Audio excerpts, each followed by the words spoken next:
Assalamualaikum warahmatullahi wabarakatuh. Saya Arinda Dina Rismawati dengan NIM 2123019. Saya akan memaparkan materi tentang pengaruh konflik keluarga terhadap kesejahteraan psikologis anak, peran bimbingan dan konseling Islam.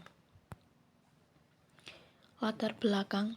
Konflik keluarga merupakan fenomena yang sering terjadi dan bertambah luas pada anggota keluarga, terutama anak. Konflik keluarga sangat memengaruhi kesehatan mental anak. Anak yang terpapar konflik keluarga beresiko mengalami masalah psikologis seperti kecemasan, depresi, dan perilaku agresif. Singkatnya, konflik dalam keluarga dapat meninggalkan bekas luka emosional yang mendalam pada anak dan berdampak pada perkembangan mereka secara keseluruhan. Oleh karena itu, pentingnya intervensi yang efektif dengan bimbingan dan konseling Islam untuk mendukung kesejahteraan psikologis anak. Baik, selanjutnya, dampak konflik keluarga pada anak. Anak yang sering melihat atau mengalami konflik keluarga cenderung merasa sedih, marah, takut, atau cemas. Juga mengalami masalah fisik seperti sakit kepala, sakit perut, tanpa sebab yang jelas. Mereka juga kemungkinan kesulitan belajar dan mengalami perubahan pola makan. Selanjutnya dapat memicu perubahan perilaku seperti menjadi pendiam, agresif, mengalami gangguan tidur, dan berkurangnya konsentrasi.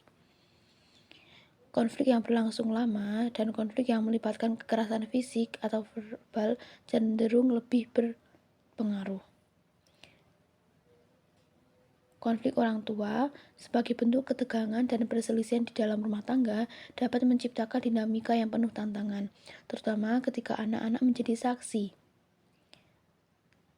Terpapar pada konflik orang tua, anak-anak cenderung mengalami stres emosional dan psikologis yang pada gilirannya dapat berpengaruh pada hasil perkembangan mereka.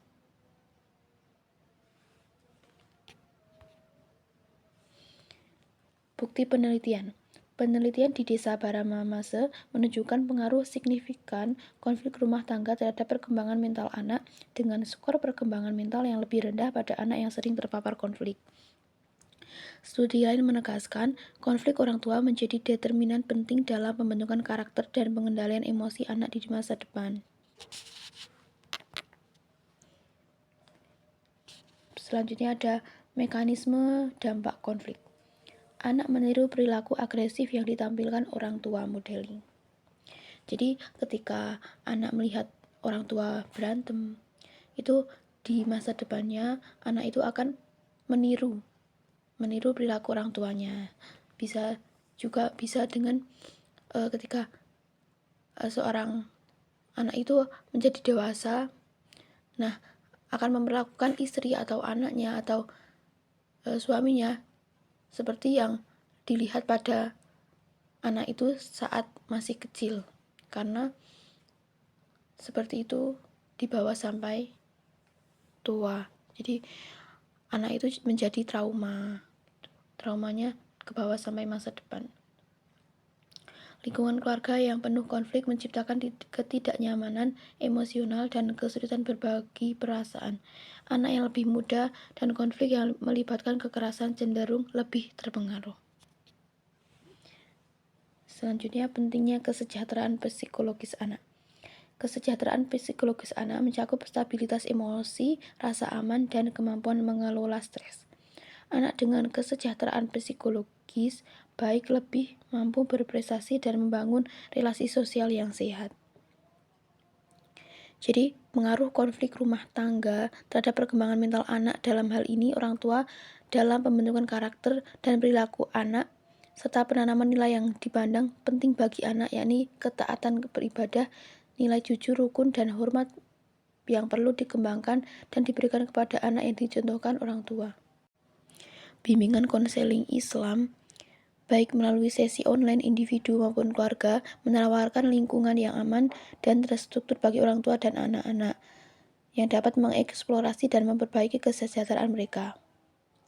Jadi dengan partisipasi dalam konseling, orang tua dan anak-anak meningkatkan pemahaman satu sama lain, meningkatkan emosional, mengatasi masalah yang memengaruhi kesejahteraan mereka.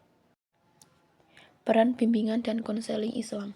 Bimbingan konseling Islam mengintegrasikan prinsip, nilai, dan ajaran Islam untuk mendukung kesehatan mental dan emosional individu, memberikan kerangka moral dan spiritual yang membantu anak mengatasi konflik internal dan memperkuat ketahanan psikologis. Hal ini sejalan dengan Muqaddas. Bimbingan konseling Islam dapat memberikan pandangan yang holistik dan berkelanjutan terhadap kesejahteraan anak, yang mencakup aspek spiritual, emosional, dan sosial, sementara juga memberikan bimbingan moral dan etis yang penting dalam menghadapi tantangan kehidupan sehari-hari. Bimbingan konseling Islam memberikan landasan yang kuat dalam memperkuat iman dan spiritualitas anak, membantu mereka menemukan makna dan tujuan dalam pengalaman hidup mereka. Selain itu, konseling Islam juga memperhatikan aspek kehidupan sosial dan budaya anak dengan mempertimbangkan nilai-nilai yang tercermin dalam ajaran Islam seperti keadilan, kasih sayang, dan persaudaraan. Baik, selanjutnya efektivitas bimbingan konseling Islam. Penelitian ini menunjukkan bahwa bimbingan konseling Islam efektif meningkatkan kesejahteraan emosional anak, baik menurut orang tua maupun guru. Dengan memahami prinsip-prinsip Islam dan menerapkan strategi yang sesuai, mereka dapat membantu anak-anak mengatasi tantangan emosional, memperkuat nilai-nilai moral, dan meningkatkan hubungan dengan Allah Subhanahu wa Ta'ala. Dengan bimbingan konseling Islam membantu anak mengatasi perasaan cemas, kesepian, dan membangun rasa percaya diri. Harapannya, dengan adanya konseling ini, orang tua dan anak dapat menghadapi tantangan hidup yang lebih percaya diri, serta memperbaiki kualitas hubungan mereka sehingga mampu mengatasi masalah yang muncul dalam keluarga.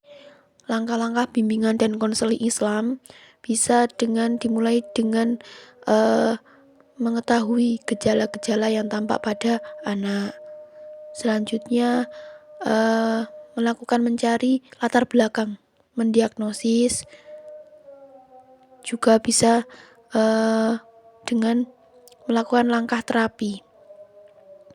Langkah terapi dalam metode konseling Islam itu ada banyak ya, dimulai dari terapi mental dengan keimanan dan rasa aman. Ya, jadi Islam itu mengungkapkan keberhasilan iman kepada Allah. Selanjutnya ada terapi mental dengan ibadah. Ibadah yang bisa dilakukan secara perseorangan mampu menjadi terapi bagi masing-masing individu. Yang pertama ada terapi mental dengan sholat. Dalam sholat, hamba seolah berada di hadapan Tuhannya dan dengan penuh kekhusyuan memohon banyak hal kepadanya. Perasaan ini akhirnya bisa menimbulkan adanya kejernihan spiritualitas, ketenangan hati, dan keimanan diri dikala ia mengarahkan semua emosi dan anggota tubuhnya mengarah kepadanya, dengan meninggalkan semua kesibukan dunia dan permasalahannya. Cukup sekian materi dari saya. Mohon maaf banyak kesalahan. Terima kasih. Wassalamualaikum warahmatullahi wabarakatuh.